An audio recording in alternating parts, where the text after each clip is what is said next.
Welcome to Unscripted KINSHIP. KINSHIP is a three-part podcast series exploring themes of interdependence, care, and kinship in the arts.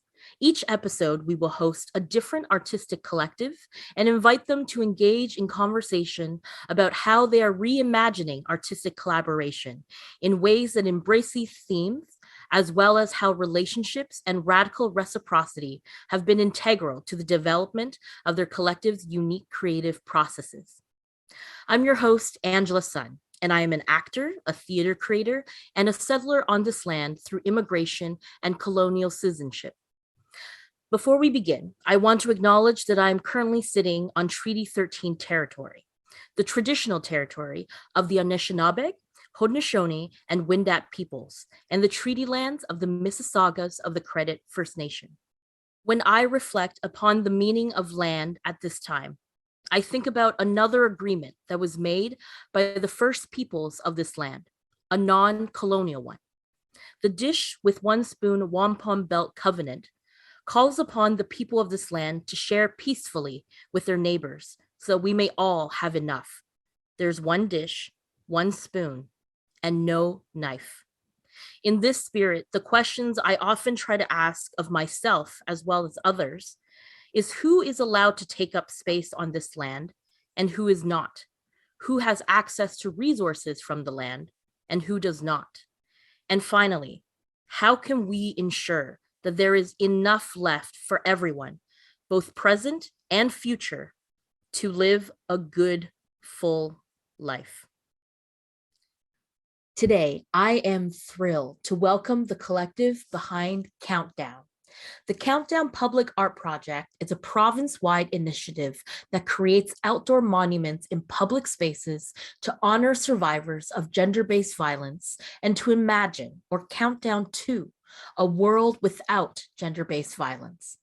Joining us today from Countdown are lead artists Anna Camilleri and Tristan R. Whiston, Countdown elder and storykeeper Roberta Della Pica, and Aaron Lee, Executive Director of Lanark County Interval House and Community Support, otherwise known as the LCIH, a key Countdown partner organization in 2019, 2021, and 2022. Today's members are joining us from Toronto on Treaty 13 territory and from across Renfrew County, situated on unceded Algonquin land. Now, I'd like to pass the mic over to Roberta, who has generously offered to welcome us into the space. Kwe ani yak kwe nadijnikas, Mahingin nido dem, Banasher Algonquin nidanjaba, and Lake Clear Andeyan. So what I have just said is, one of my spirit names is Red Tail Hawk Woman.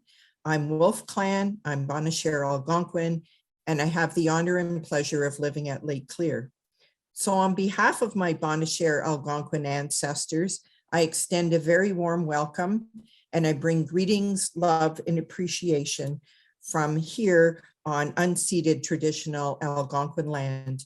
Also acknowledging that participants are on various other territories, and I honor and respect and acknowledge those who have walked before on the lands from which you are currently working, living, and playing. It's too much sage. There we go. Okie dokie. So as you can see, I have smoke wafting here. What it is white sage. So what I've been doing is smudging our group space, and I've been calling in all our ancestors and spirit guides and inviting us to join together, one mind, one heart, one soul, and one spirit. And so I'll do a smudge for all of us, starting with my hands and then bringing the smoke to above my head to help with our connection with our spirit guides and our ancestors, as well as with Father Sky, Grandmother Moon, Grandfather Sun, and all the spirit beings. And bringing the smoke to our eyes so we may see with love and to see the beauty within ourselves and all around us. Bringing the smoke to our ears so that we can hear those words of love and encouragement. Bringing the smoke to our heart so that we come from a place of compassion and to help us to melt some of that ice that may be held in our hearts, smudging the rest of our body, removing any gunk that we may be carrying with us, especially on our backs, because sometimes we carry stuff we're not even aware of. And then bringing the smoke to the soles of our feet that I like to think of as SOLEs as well as SOULs, to connect with Mother Earth, asking her for her medicine gifts, which include nurturance as well as creativity. So with that, I will sing a song of welcome. Way, ah, way, oh, way, ah, way, way, ah, way, ah, way, ah, way, ah, way, oh, hey, ah, hey, oh. Way, ah, way, ah, way, ah, way, way, ah,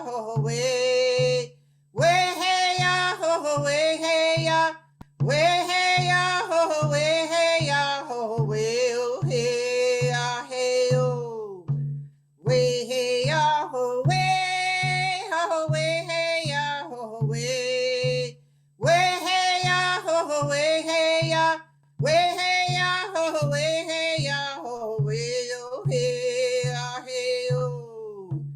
Way, ah, way, ah, way, ah, way, way, ah, way, ah, way, ah, way, ah, way, oh, hey, ah, hey, oh.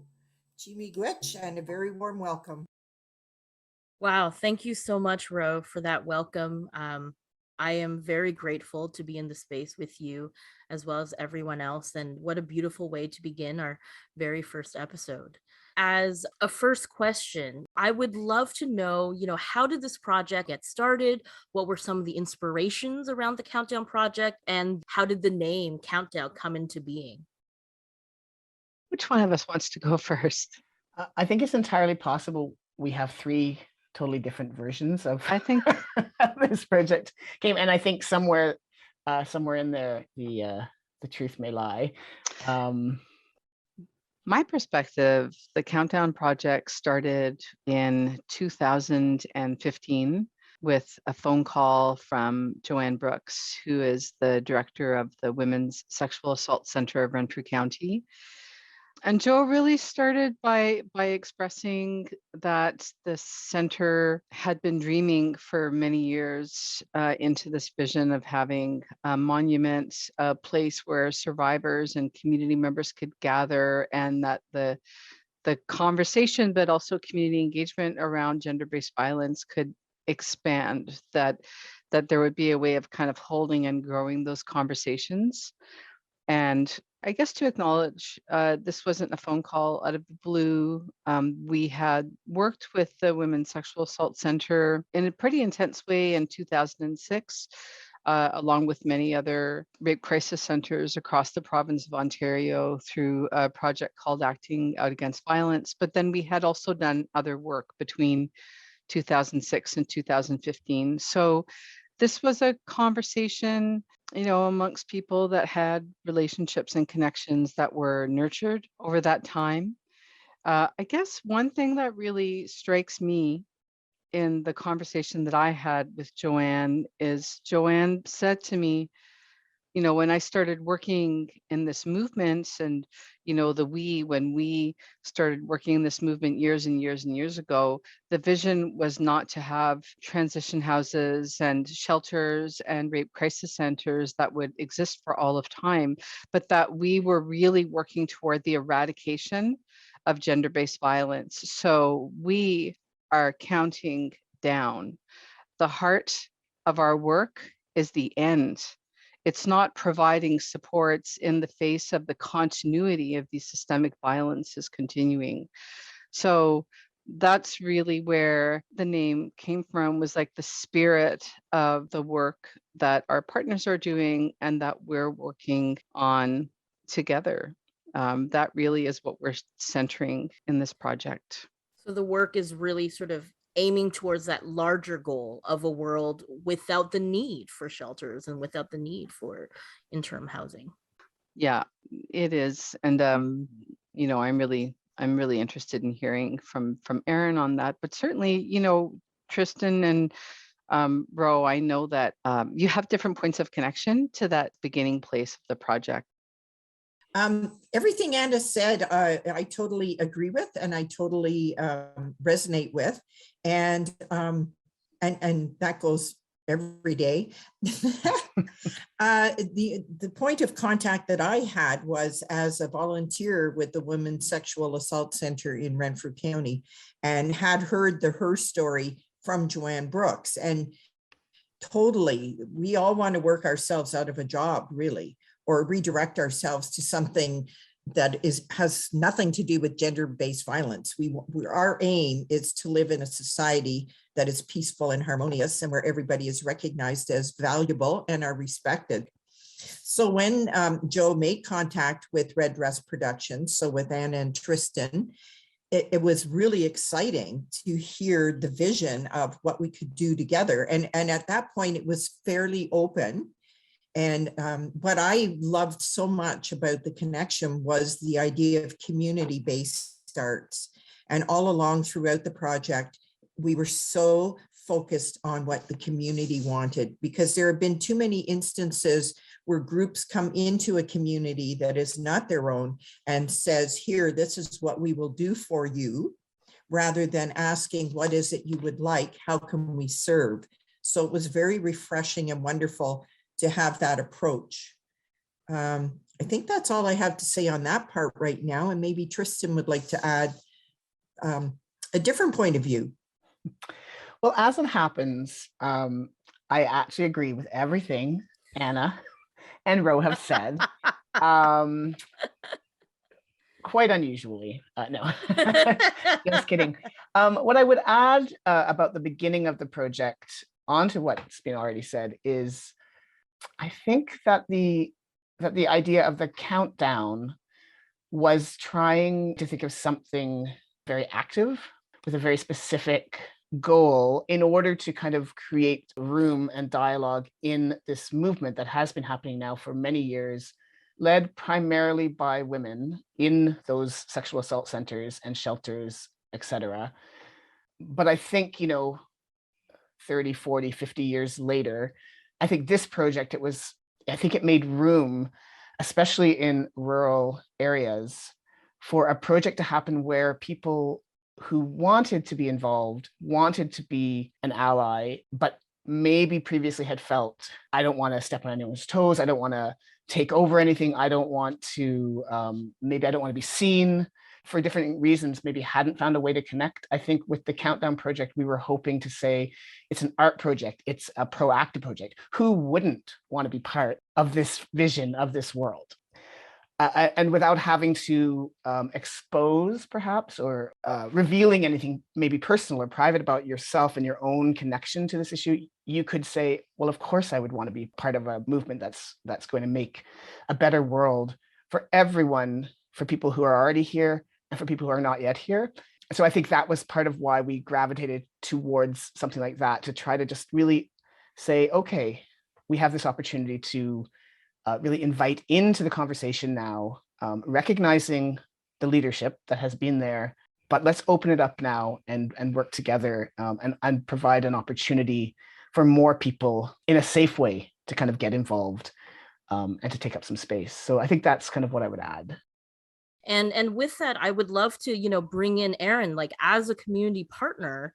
How was the trust built? And, was there a particular moment for you where you were like, this is a project that I want my community to be involved with? I think that's a very interesting question, Angela, around trust, because I think in a rural community with agencies that have existed for 45 plus years, who very much thought that this was an interim kind of sector where we just gonna help people seek a little refuge, help people kind of get their heads on right and work ourselves out of a job. It's always very interesting when there's a knock at the door or an email that comes through your feed where someone's offering an opportunity to do something that's very different.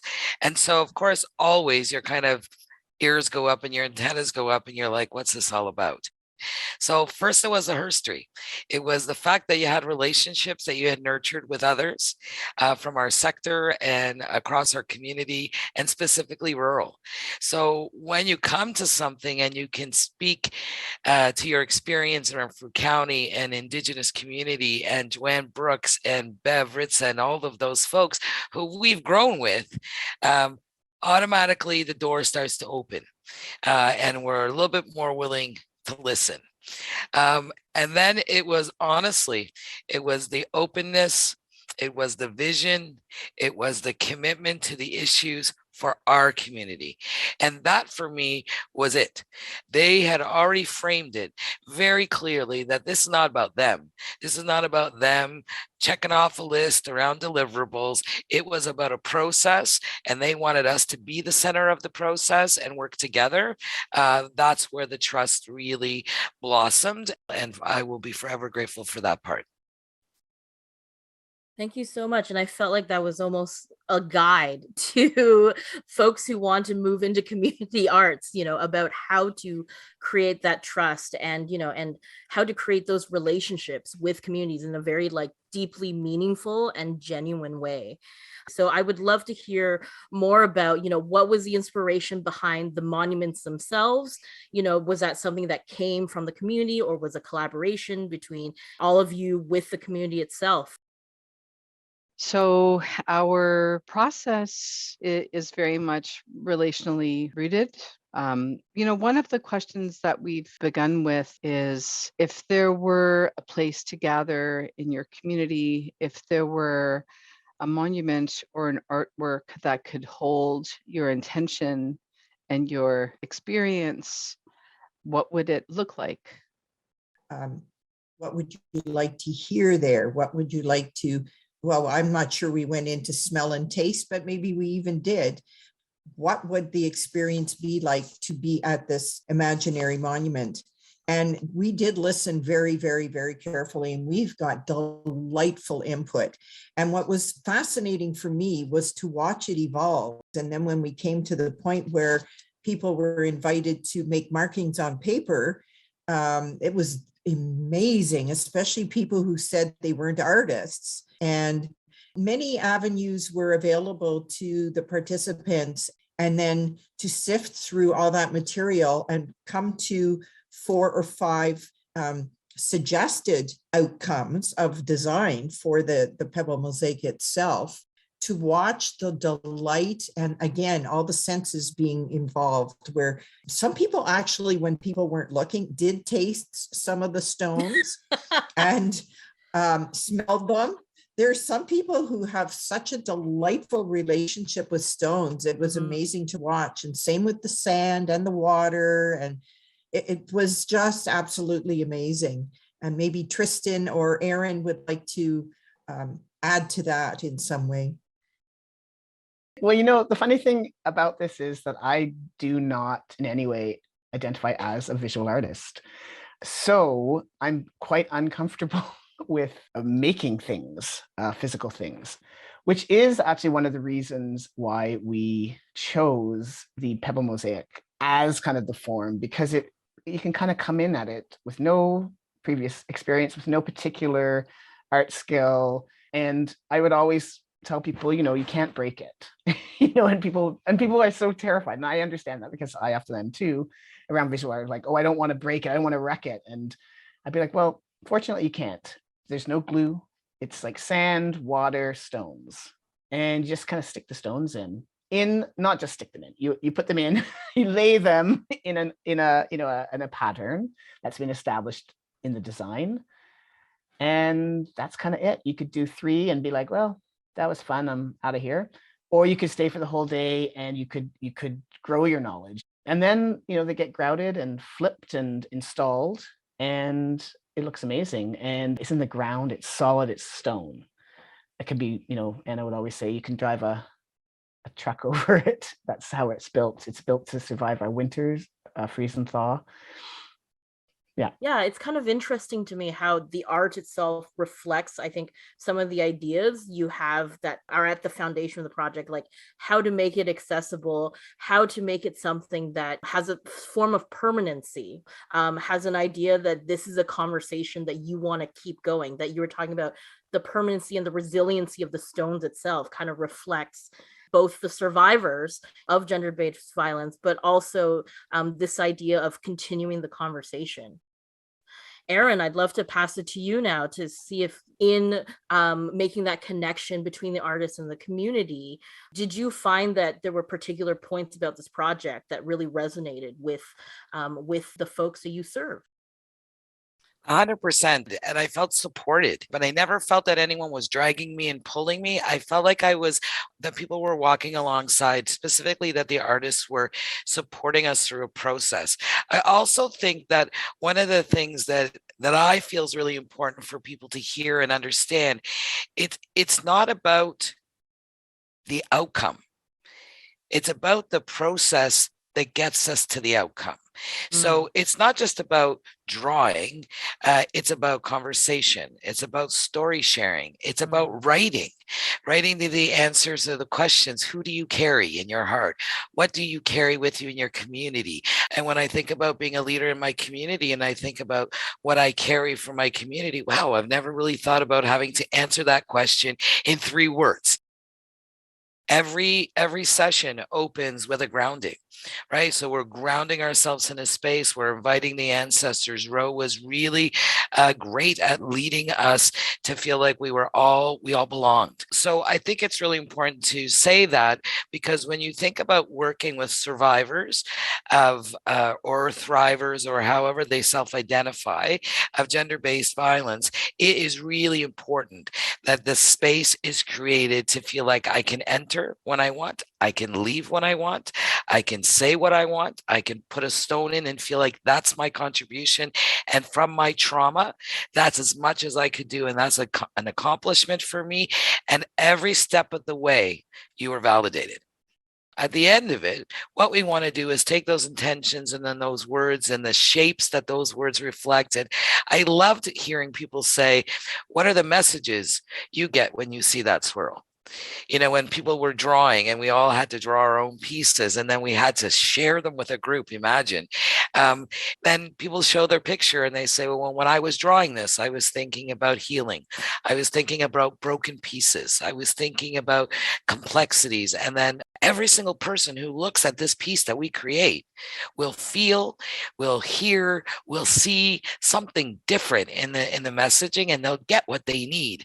And holy heck, that's pretty awesome when you can go to a place and gather and allow yourself to get whatever it is that mosaic's going to give you that you need that day. So as you can tell, I feel fairly passionate about the work that we have been afforded the opportunity to do in our community. And when we got through the first and were offered the second, it was like a yes. Let's just, oh my gosh, we get to work with Tristan and Anna and Ro, and we developed that relationship, right? That was quite nurturing. And we went to have dinner together. We shared conversations. It wasn't like, oh, hey, you're the artist, I'm the community member. It was a relationship. And I think that if I've learned anything in my career, relationships are by far the most important part of any process around healing, around gathering, around uniting, and around allowing people to make change. I think that's absolutely beautiful. And it is the beautiful thing about community arts, that so often it creates a space for storytelling. It creates a space for these stories to be shared. And especially for folks for whom perhaps in their daily life do not get to share those stories. On that note, I would love to throw things over to you, Ro, because you have this unique title of being the elder and story keeper. And I would love to know, how you saw those two roles within this project. Somehow, Creator made me a very curious person. So by the time I was 19, people would say to me, everything is a story to you, isn't it? because anytime somebody would say something, I would apparently end up replying something like, oh, that reminds me of when. And next thing you know, I would launch into a story. So somehow I got nicknamed, that person who has a story about everything. Somebody actually said to me, I could tell a story for about an hour just on a doorknob. I'm like, I'm not quite sure I could do that, but you never know. I would like to hear that story. So I think that's part of the in as far as being a story keeper goes. Now, as far as an elder, that was kind of tricky. I spent about 25 years in various roles in the Indigenous community in Ottawa. And I spent a lot of time at the Minwashan Lodge, which is the Aboriginal Women's Support Center. They often invited me to facilitate various different workshops. On one International Women's Day, I was asked to facilitate the day, and that was great. Well, that morning I got a phone call from an elder, and she said, I want you to come and pick me up at 8:30. And I'm like, oh no, that'll put me on the Queensway at the worst possible time. I'll never get way to the east end of Ottawa in time. You can't say no to an elder, apparently. So I'm like, sure, I'd be happy to pick you up, Grandma. She calls 2 minutes later, and there's a reason why I'm telling you this. She called 2 minutes later and said, and while you're at it, will you also pick up so-and-so who lived, to the right of me? She lived to the left. I'm like, oh, I don't know what's going on here. This is crazy. And I'm thinking to myself, when I arrive to facilitate, I need to be calm, serene, centered, and grounded. Anyways, I get there all frazzled, but I'm trying to pretend I'm not. And I smudge the room as usual. And then the grandmother has the other person run around smudging behind me. And I thought, well, what the heck is this? Is she saying I do it wrong? Even though I know there's no such thing, right? To make a long story short, at the end of the day, they call me into the executive director's office, and she starts laughing. And I'm like, this is not funny. There's nothing funny going on here. She says, just wait, just do your breathing. You'll be fine. So she brings me back out to the circle. They're all standing still in the circle that I was trying to close. And she says, wait, don't walk right into the circle. Stand back a bit. And I'm like, oh, I have no idea what they're doing now. Then she says, I'd like to introduce you to, and I thought, oh my God, she's losing her mind. I've been here all day. They know who I am. They've known me for 20 some years. What the heck is she up to? And then she says, I'd like to introduce you to Kokum Roberta. And I'm like, you hosers, in my mind, right? This has been my final exam.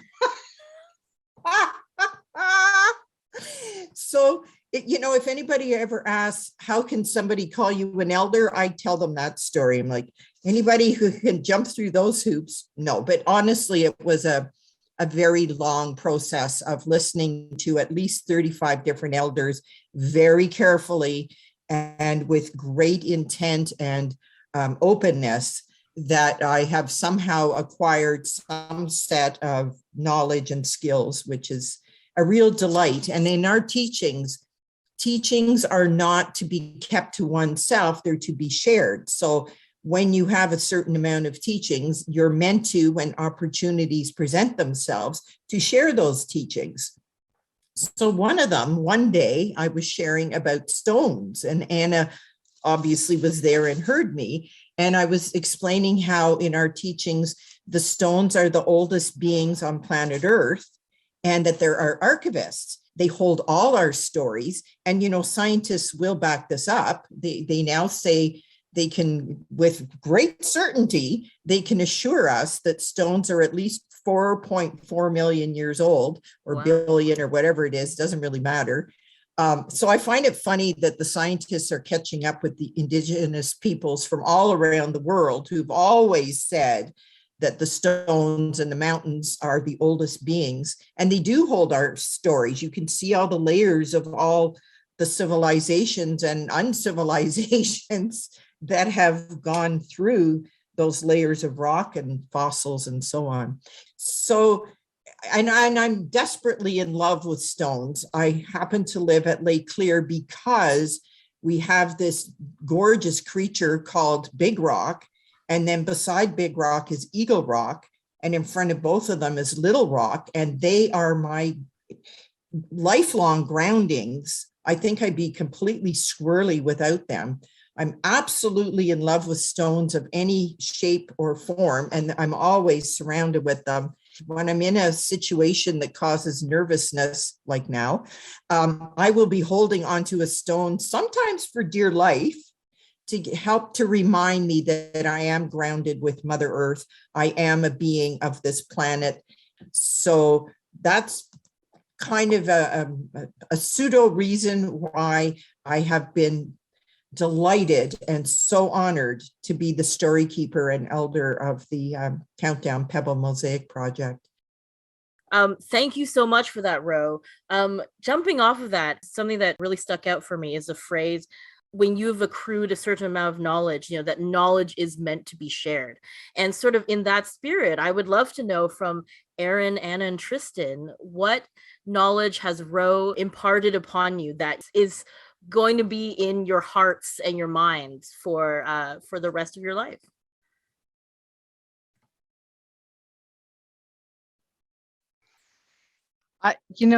I guess for me, it's a little bit hard to answer that question because I can't imagine my life without Roberta. We've been working together for 7 years, and beyond the work of the project, I just feel like Ro, we're in it for life. And I have learned so much from and with Roberta. I think, the ceremony that Roberta offers, like the Indigenous knowledges that Roberta offers, helps us, all of us, to start our work together and come together in a good way.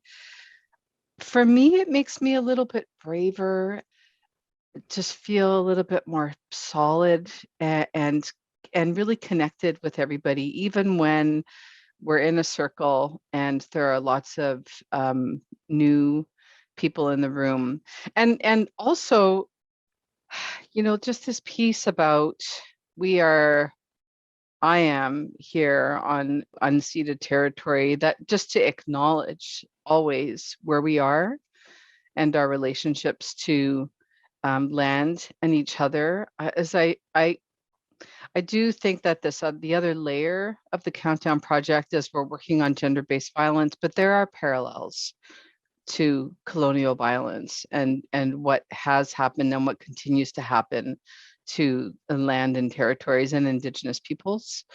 So like that truth also is really brought into the center. But there's a way that Roberta is able to impart deep wisdom and say difficult things, but there's always this invitation to join.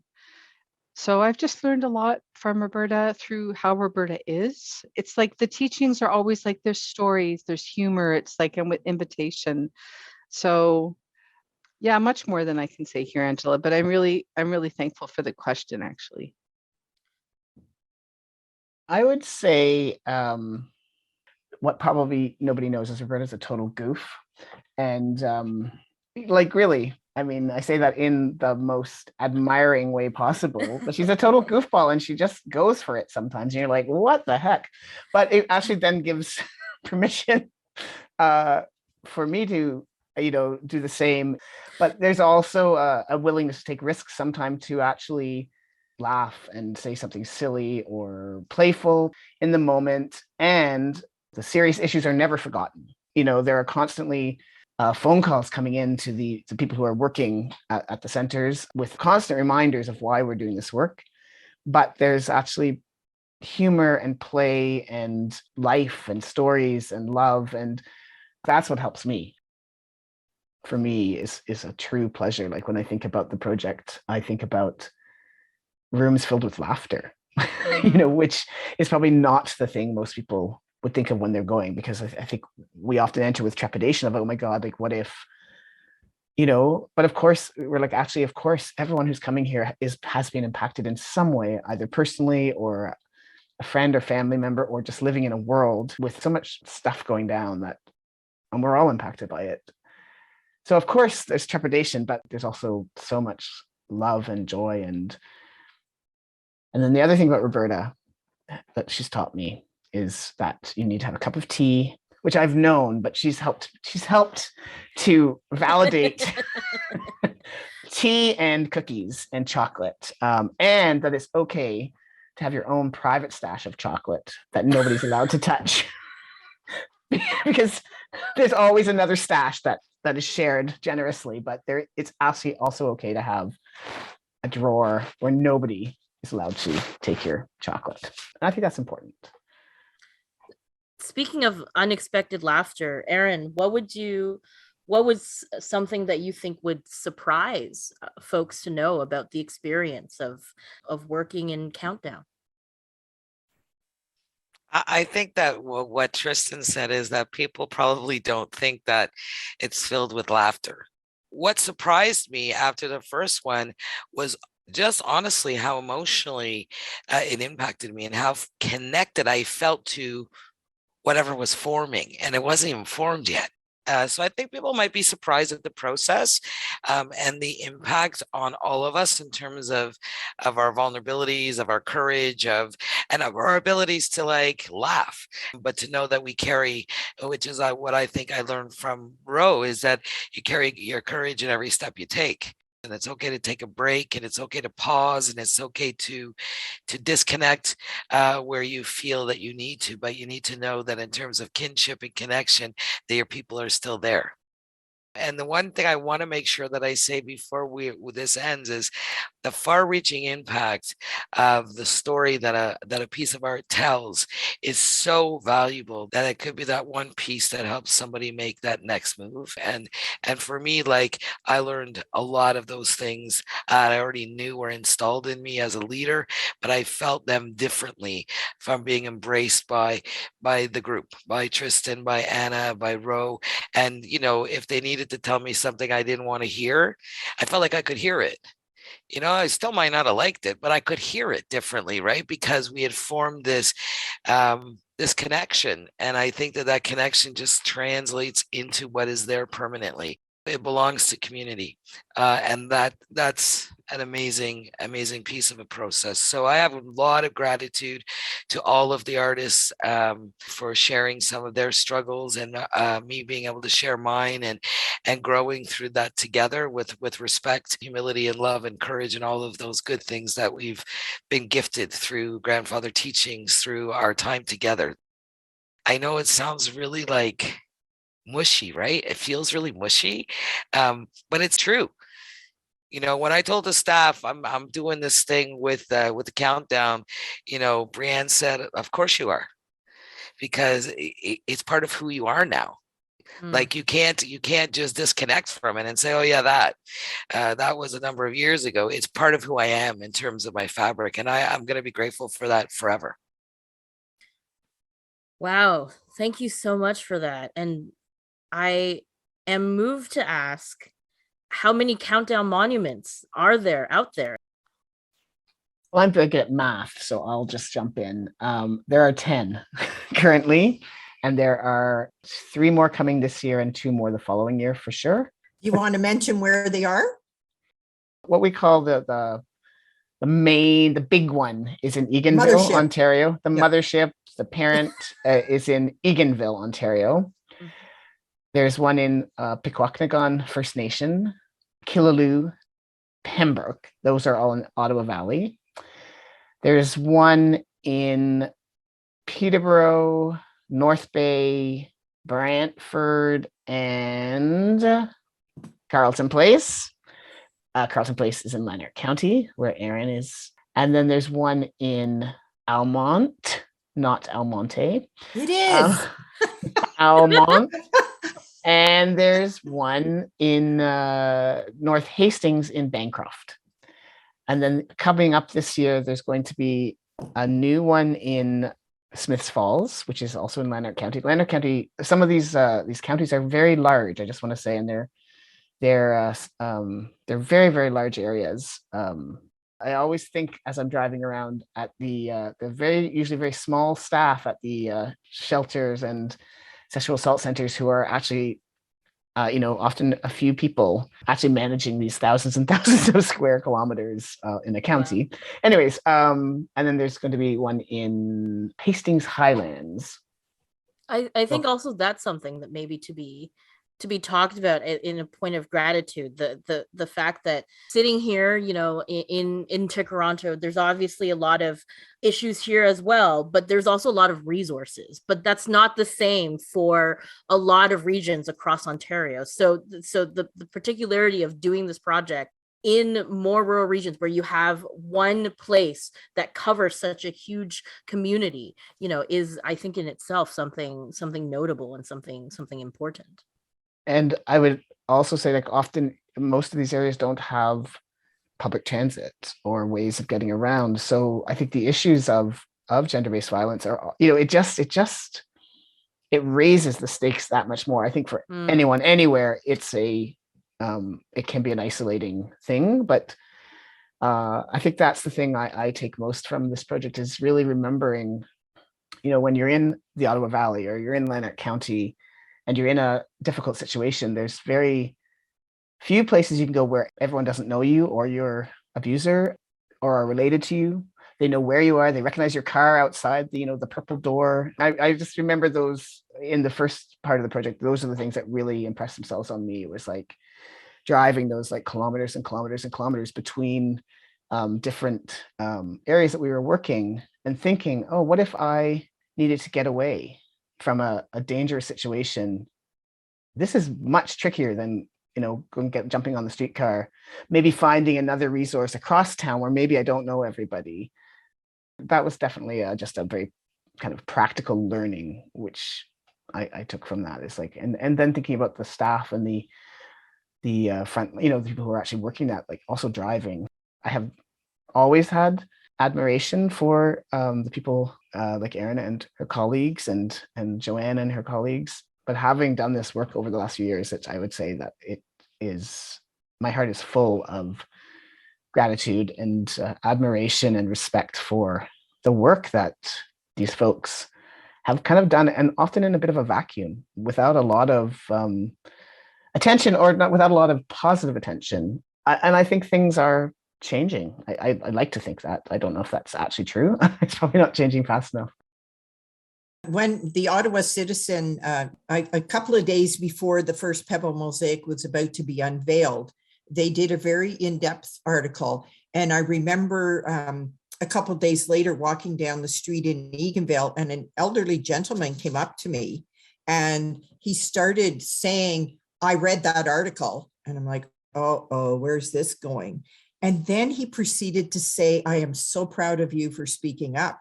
He blew my socks off, because Eganville is fairly conservative, small conservative, as well as large C conservative. And so I was surprised to have someone in his age category to be happy that there was an article, a full page article written about sexual violence in Renfrew County.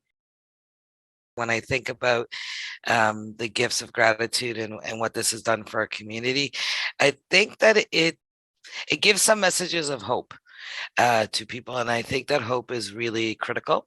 I think that it's a message that your community knows that gender-based violence is an issue, and we've created something to say we know, and we're part of the solution, and we want that to end.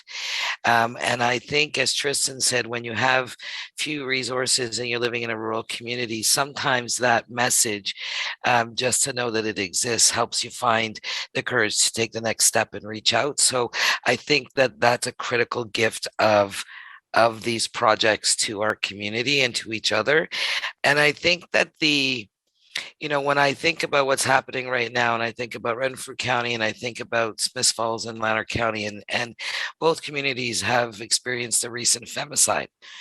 And I think for Smith Falls, when Andy and I went to, Andy, a member also of the team, when we went to the Smith Falls Council to talk about the mosaic, we'd already started talking about it with the mayor in the fall. And part of the thing in our community, we always wanted to connect our mosaic to the politicians. because I may not be there forever and Anna may not be there forever, but that's a permanent art installation. And your town or your area needs to own it and take responsibility for it, not just for the maintenance, but for the fact that these issues need to continue to come to the table. I feel really like mushy today. I don't know. Maybe I'm always kind of mushy and I didn't realize it, but I feel really, really grateful for this whole, I mean, obviously for this whole process. And I think that those messages are important, especially for artists, especially for young and aspiring artists who are looking at different ways to connect with community and connect issues to art. Learn from the wisdom that's being afforded to you. Get in a vehicle and take a tour of those 10 monuments and those 10 mosaics, and really, invest that time in learning about community-based art projects and installations. It's important to listen to them. So not only to the voices of Tristan, Anna, and Ro, the voices of people who have faced gender-based violence and who have engaged in the mosaics, but also the mosaics themselves. They have messages for everyone. You just got to be willing to hear them. And I think for advocates and artists alike, they should do a tour or get to the one closest and really listen to what the mosaic has to offer. The project really centers relationships and connection. And as Erin said, we don't work with communities in such a way where we present it like, here's the plan, but that it really is about these questions where we ask, what do you need? What would be relevant to you? How can we adapt this? So that there's this constant shifting, which includes, an element of improvisation. And I think because there's trust and there's relationships, it makes that really possible. And connected to that, for folks who've survived gender-based violence, and I am one of those people, that the healing path can be very lonely. I think it's really important to have community pathways for healing, and that's really reflected in all parts of the conversation, all parts of the process, all, the outcome, because the truth is gender-based violence is endemic and it is systemic. And through our work, we also really hold the intersectionality. There isn't one experience of gender-based violence, and some community members are much more vulnerable and have access to less support. So we hold all of these truths in our work. And so I guess this community and relational way of working for me is restorative personally. And I feel like it is really the bonfire that we gather around. I think that our world needs healing in a lot of ways, and it's not going to happen from being alone in rooms. I'm thankful for all of these beautiful people who I work with, and the whole team isn't here. There are many of us and many partners. So just a lot of gratitude for the continuing to come together and do the work. I'm very thankful to all of you. And Angela, you've held our discussion in such a beautiful way. Thank you for the thoughtful and rich questions. Thank you so much, Anna. I just want to give a big thank you to the Countdown team. Thank you so much, Erin, Roberta, Tristan, Anna, for not only this conversation, but the work that you do. So for more information about the Countdown Public Art Project and Lanark County Interval House and community support, please check out the links in the episode description below. And so I would now like to offer up this space to Roberta to send us off with a beautiful closing song. Thank you so much. I would love to give thanks to all our ancestors and our spirit guides who brought us here together today. I'm sure they played around on that chessboard very carefully to bring us all together at this moment in time. And I thank all those who will be listening to this podcast. It is my hope and my dream that they'll take everything they've heard, but more importantly, the things they felt, and take them to heart and perhaps put them in action in their own lives, homes, and communities. So with that, I'd love to sing the traveling song and send us back to where we came from. And I don't mean source, not yet. It's not our time yet to leave, but send us back at the end of our workday to our safe havens, our homes. Thank you very much, everyone.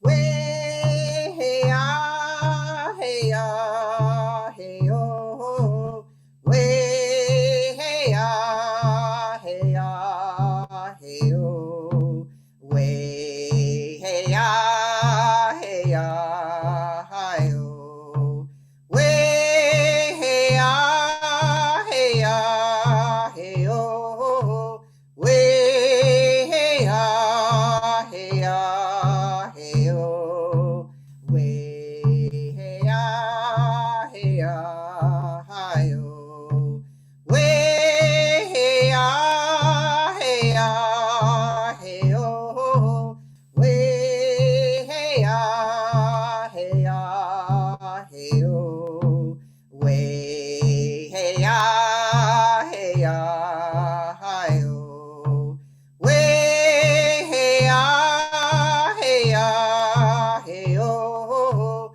way, hey, ah, hey, ah, hey, oh, way, hey, ah, hey, ah, hi, oh. Jimmy Gwitch. Thank you so much, Roberta. And thank you to all of our listeners and viewers for joining us today. And don't forget to check out the other Unscripted Kinship podcast episodes. This series is co-curated and edited by Y. Jongku and Becky Gold, produced by Megan Wilk, and hosted by Angela Sun. Unscripted is a Redefine Arts production and was made possible with the support of the Canada Council for the Arts.